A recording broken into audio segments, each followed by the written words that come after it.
Stock markets fizzle after an attempted recovery at the start of the week from last week's bloodletting, and it happens against the backdrop of another troubling piece of U.S. economic data.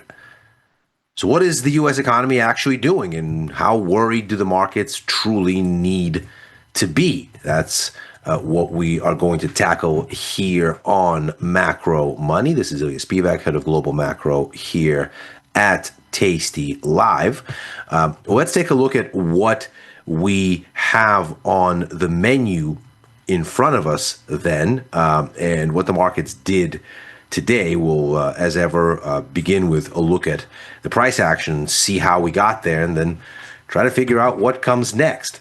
This is the current, that is the September contract for S&P 500 futures. And we bring it up because the architecture of these moves today and over the course of the past several days really is eye-catching. And seems to suggest that there could be something that's starting to happen here. So these tops right here, of course, established for us a range last week. This was the U.S. and EU deal on trade. We get a gap over the weekend, and that gives us the top of where this range is, and we fizzle. The optimism doesn't last. The Fed right here, that's this third candle in this red sequence here. It's disappointing, but ultimately the price action doesn't find lasting follow through because we get into earnings, and of course then we get this massive gap and the new record high from the Meta and Microsoft earnings, which are explosively better than expected. But that too, the markets fade, and we end up finishing with a lower close than we did before on Fed Day. And then, of course, Friday last week, there's this explosive sell-off that finally cracks the architecture of this range. Now, that comes courtesy of the jobs report, which we'll take a look at once again in just a moment. But what's critical here is the price action itself. There is a very straightforward stair step up here that develops from these panic lows around Liberation Day tariff rollout in early April. Once the markets sort of digest what's going on, and the White House seems to take a step back from the worst of what the markets are concerned about, you get this clean stair step up where former resistance becomes support on a retest. And so here's where you start to see the breakout. You set a higher high, you come back, retest these former levels as support, then set another higher high, retest these former levels as support, set another higher high, establish a range here around these former levels. Once they're taken out, again, former resistance becomes support, establish a higher high, and then here we break the sequence. If these are the previous highs, then we have failed on their retest and broken through. Moreover, when we start this week, the markets rally all the way back up to retest the breakout point for this range, and today we are rejected there. In other words, there is the early indication in the price action itself. Now, before we get to any indicators or news or whatever else, there is early indication here that the price action is beginning to roll over. In other words, that we have a sequence of higher highs and higher lows that has given way, and we are setting lower lows now. Now, it's, of course, very early yet, and we still have this very important level of support, which has been holding since early July at 62.41 or so. But the architecture of what the price action is doing here is very eye-catching.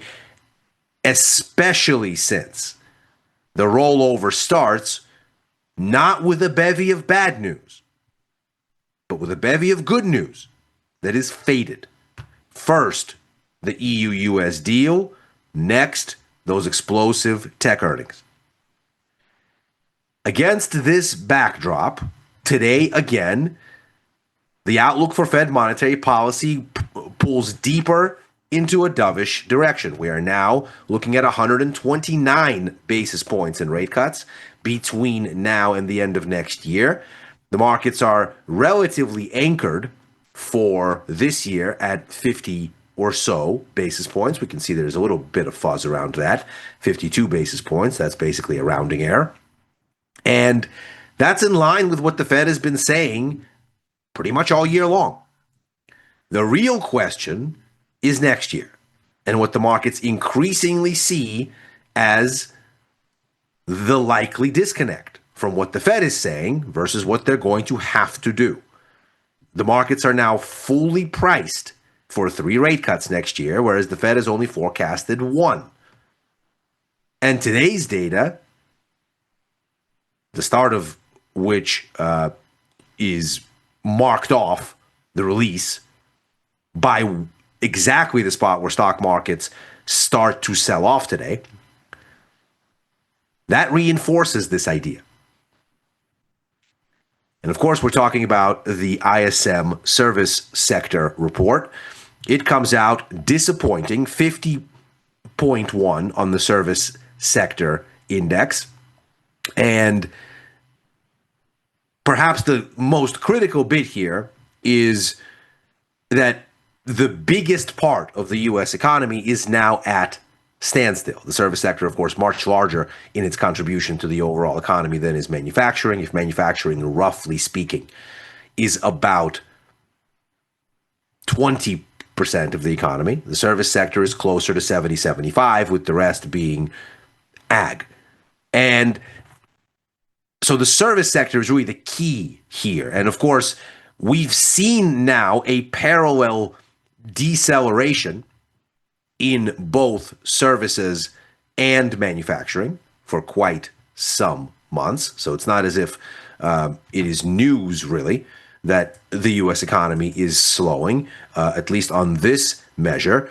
We've seen since the beginning of this year, that peak that you see on the manufacturing sector right there, that's January. And so this has been ongoing now for 7 months. The biggest point of contention here for markets is, first of all, this is much weaker than anticipated. The markets were looking for 51.5. They got 50. As ever, this is done in the logic of PMIs. So 50 is neutral, neither growth nor expansion, or neither growth nor contraction, I should say, in either of these measures. Above 50 is growth. Below 50 is contraction. The further you go above 50, the faster the growth. The further you go below 50, the faster the contraction. Last week, we got this disappointing bit on the manufacturing side where the pace of contraction accelerated, whereas it was expected to moderate. Now we have a similarly disappointing service sector reading, which was expected to accelerate for a second consecutive month in the growth direction. And instead, what we have is standstill, barely above 50 at all. And that, of course, taken together with an anemic and a contracting manufacturing sector, gives us an economy that has basically stopped growing on this set of indicators. And perhaps the internals here are the most striking and speak to what's going on with the Fed policy outlook and the market response there too. The Fed, of course, has a dual mandate of price stability and maximum employment in that context. We learned from the manufacturing side that prices cooled, but nevertheless remain very elevated relative to where they've been and relative to where the post-COVID inflation shock is, which is, of course, here. In the case of services, the price structure actually continues to deteriorate in July, and we get to the fastest level of price growth since October 2022, which is, of course, right in the heart of the come down from the peaks of the COVID shock. Now, it gets worse. The employment side of things is in contraction mode, and we can see that across both services and manufacturing. Not only are we below 50, that is to say, employment in both sectors is shrinking, but it's shrinking at an accelerating speed.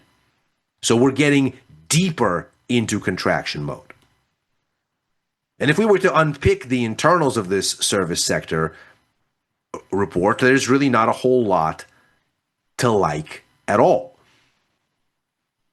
Growth in new orders stalled, while the backlog of orders continued to shrink, meaning that new orders aren't coming in, whereas companies continue to work through the backlog, and there isn't anything by way of new demand to top that up. Supply deliveries slowed. And both imports and exports of services flipped from expansion to contraction. Expansion in June, contraction in July. So all signs but the pricing structure seem to point towards slowing activity,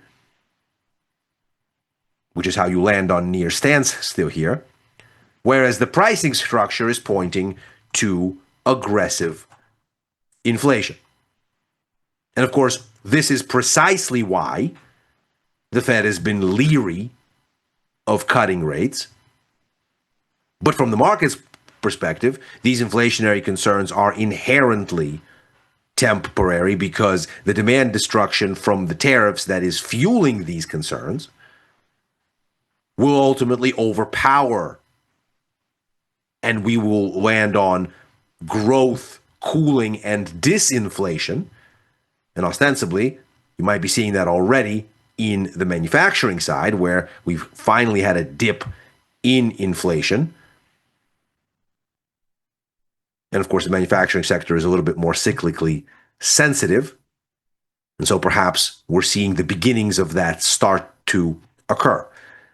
But this is how you end up here, where the markets don't think the Fed is going to do any more than they've already projected, and they're anchoring around that. We can see there's something of a range that's developing here since the beginning of the year, with the bottom at around 50 basis points, in line with the Fed's thinking, and we've kind of oscillated between 25 and 50, one cut or two this year. And despite signs, deepening signs, as we can see here, of economic weakness, we're not really seeing us move out of this range, because the conflict between the direction of prices, higher, and the direction of employment, lower, is seen as keeping the Fed as likely to stick with what they've been saying and what they're comfortable with and no more. But the markets are increasingly seeing that this reticence is not going to last into next year, because the economic environment will be so dire that the Fed will have to stop sitting around and start stimulating in earnest, which is how the markets expect to get 3 cuts next year, while the Fed has only committed to 1 so far, and even that loosely. Now, we also saw the final revisions and the final outcomes on S&P Global's version of analog PMI data, and here the view is much more optimistic. We have a surge in the service sector that continues, and in fact takes us back to some of the heady levels that we saw in the second half of last year. That, of course, gives us a potent push on the composite index, because, of course, most of the economy is services. So if services is booming, then the overall economy follows.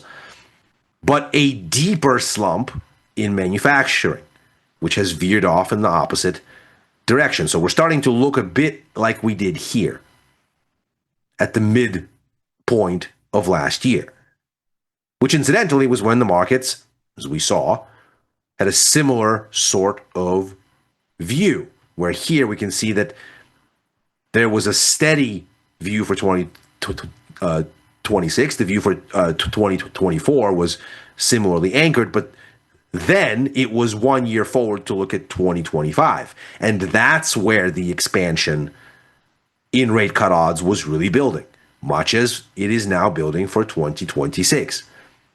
Markets perceived a similar kind of a dynamic.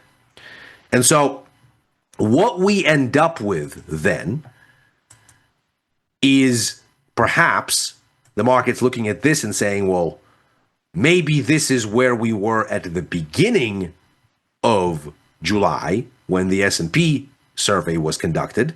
It was done earlier and was released earlier. The numbers we saw today were revisions. And maybe the ISM number or set of numbers is where this ultimately is going. And of course, that's the troubling part. And that's why the markets react to those, the ISM numbers today, much more so than they react to these S&P global ones. Now, even if we take this at face value and say, you know what, let's focus on the positive. Let's say this was the more accurate view, though the S&P global numbers are collected earlier than are the ISM numbers. We also got confirmation on those same numbers, final revisions across a number of other major economies.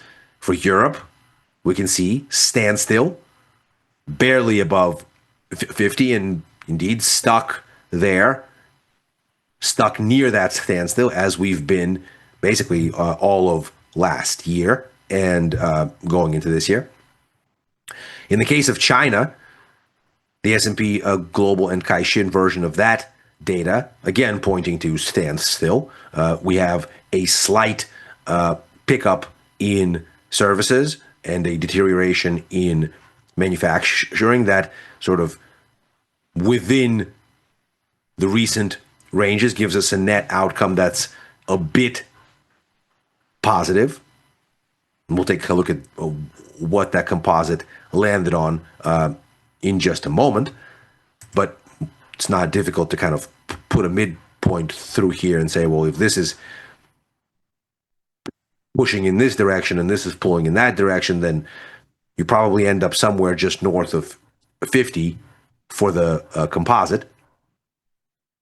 That matches the official numbers out of China. This is kind of their analog of what ISM is relative to at the S&P Global numbers in the US. So you get two PMI numbers, two different PMI numbers in the US. You also get two different ones out of China. You can see here the composite is basically hugging the 50 line. And that sort of reiterates what we've been seeing in China for now 9 consecutive quarters, which is a near total absence of demand. We can see here that going all the way back to where the initial reopening of the economy occurs, which is right about here, you get one good quarter into the end of 2022. And thereafter, things fizzle. In the solid line here is real GDP growth. In the dotted is nominal. Of course, nominal GDP includes inflation. Real GDP factors that inflation out. And when you look at the difference then where real GDP ends up above nominal, that means that to get from nominal to real, your inflation adjustment is negative. So nominal GDP minus a negative number is the only way you'd end up with a real GDP number that's higher. And that's, of course, exactly what we're seeing. The inflation coefficient on Chinese GDP has been negative, implied, for the economy as a whole for 9 consecutive quarters. And as you might expect, when growth is positive and money and demand are chasing a given bit of supply at any given moment in time, then prices rise. And that's indicative of demand outpacing supply. That's what growth is. This is the polar opposite of that, where clearly supply is outpacing demand, which is why prices are falling. Things are essentially on discount economy-wide in China. And that speaks to the near total absence of demand relative to the supply that's available. So where does this land us? Here, by the way, is that composite number for S&P Global. For China, it's 50.8, so just about here, right in the middle of these things, as we've been saying. And even if you take the optimistic view then and say, this is the real deal for the U.S. economy, it's growing at a level that is analog to the very heady growth we saw in the second half of last year, we can see that Europe and China are basically stuck near neutral. Both are certainly growing, but the pace of that expansion is anchored at only a hair above no growth at all.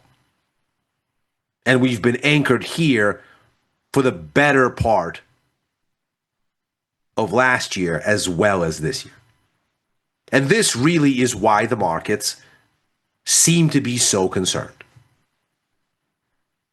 Because if this is the lay of the land, then the one economy that cannot fail of the top three that drive global growth is the US economy, because there's no real meaningful support coming from the other two. As we've pointed out frequently here, 58% of global GDP is just these three economies. And of the remaining 42%, most are vendors to these three that depend on these three to have demand. So the influence of these three is actually in excess of their size in the relative GDP pie. And so in this, the most optimistic version of the story, you have a single point of failure on global growth. And then what this suggests, and why these ISM numbers were so disappointing and so eye-catching for markets, is this later conducted survey suggests that maybe that thing you can't afford to have happen, the failing of this runaway engine and its potential to correct back down to where these are, that's maybe starting to happen. And that goes to the jobs report that we've just seen. Of course, very disappointing at 73K, but even more so disappointing in the prior month's revisions. We can see here the cumulative 2-month revision here. If you squint, you can see it's all the way down to 258,000 jobs that were in the earlier estimates that were phased out. And you can see when those kinds of revisions of this kind of magnitude occur: COVID recession, global financial crisis, the recessions of the 1980s. And of course, the GDP report, which for the second quarter gives us a bunch more noise around what's going on with imports. They surge, then they fall off. And inventories, they surge, they then fall off. But it's the contribution from consumption that's the most important, because that's 68% of GDP. And these numbers are so small that between the first and second quarter this year, we get the weakest 6 months of consumption since the first 6 months of 2020, the COVID recession. And so this is perhaps why this is what we're looking at. Because the markets are starting to conclude, looking at the preponderance of data that is played out here over the course of this turn,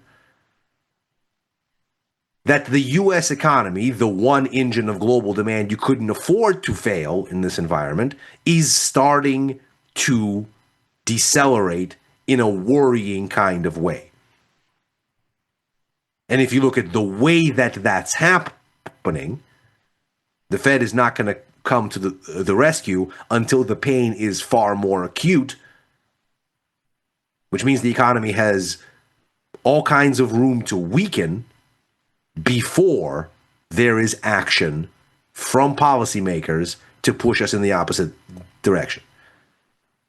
And against that backdrop, positive geopolitics, positive earnings are being ignored. And what appeared to be a breakout last week now appears to be reinforced after the bounce at the start of this week hits a wall. And that is macro money for today. As ever, we are here Monday through Thursday, right after overtime, a show I co-host with Dylan Radigan and Chris Vecchio, looking at the Wall Street close and where things may go therefrom. Likewise, on with Chris Mondays and Fridays for Futures Power Hour, on with Chris and Tom for First Call on Sundays, writing for the news and insights portion of tastylive.com, and commenting at Ilya Spivak on former Twitter and on Blue Sky. If you're watching on YouTube, like and subscribe. Macro Money is back tomorrow. Good luck trading.